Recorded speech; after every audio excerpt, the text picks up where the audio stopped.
Package Risk and Finance gives you insight in the crucial mathematical models that play a role in the world of finance. In principle, the package is intended for a large audience.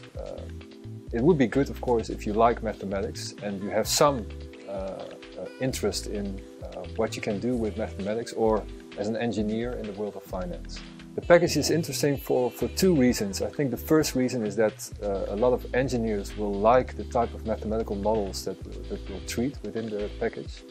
And the other reason, which is also important, is that a lot of engineers in the end find a job in the world of finance. Even if their background is not perfectly suited for that, they make this transition.